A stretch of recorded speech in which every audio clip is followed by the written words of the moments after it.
Hey, any excuse I can get to talk about River Raid, I will take. Love this game.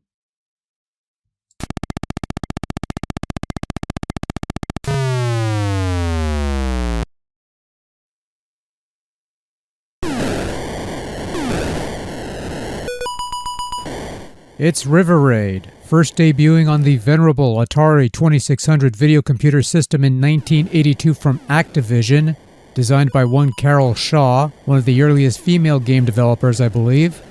I have no qualms about calling this one of those all-time favorite games that I go back to every so often because it bears a very simple, very easy to understand premise that doesn't require a multi-million-dollar budget or all-star cast ensemble. You're raiding a river. End of story. Exactly what it says on the tin. River Raid. You raid river. For further information about installation procedures and tutorials, please refer to the enclosed foot in your rectal cavity. And then River Raid made its way to other platforms, including today's subject matter, River Raid on Atari 8-bit computers. And I'm assuming there's an equivalent 5200 version with those wonky joysticks. Okay, sure. Anyway, this is what I like to call the in-between version of River Raid, which retains the simpler sprites of the 2600 original, while also introducing new aspects that would be further refined in the later ColecoVision port, which we've sampled years ago, and yes, the premise remains the same as always. It's called River Raid, therefore you raid a river, end of story.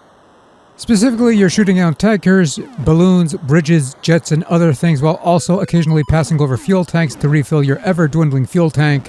Because as any river raider should know, death comes in the form of the traditional collision with anything that moves, or when your fuel tank is empty, and thus you die automatically. There are some added elements previously not featured in the earlier port, such as tanks crossing bridges that grants you a bonus when they're blown up along with the bridge. The same tanks they may park themselves at shore in an attempt to shoot you down. Hell, some choppers will eventually start shooting back after a few rounds, which makes things a tad more interesting at least. And who knows what else might pop up the farther down this river you travel. These are additions to what is otherwise traditional river raiding fare that remains as simple and as straightforward as its VCS original, as you maintain a delicate balance between striking down everything to build that high score, while also being mindful of your ever-dwindling fuel reserves. Every 10,000 points earns you a free chance, which might seem like an easy way to build up reserve lives early on. But once you get to the later rounds, things start to really heat up, and you'll be glad you gained those extra lives. River Raid provides 8 game variations, which merely start you off at later rounds for single-player or 2-player alternating runs. Control remains as tight as ever and is pretty responsive, though I do wish there was an option to disable the guided missiles, where your shots will move along with your plane by moving the joystick. Some would find this useful, but I never really cared for it. Not a big deal breaker though.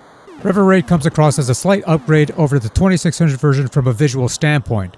They kept the old sprites and they look fine, but now you have shorelines and landmasses and a couple peaks and valleys tossed in for good measure. No longer is everything just a bunch of green and blue polygonal shapes. Things look a little more lifelike now. Well, you get the idea.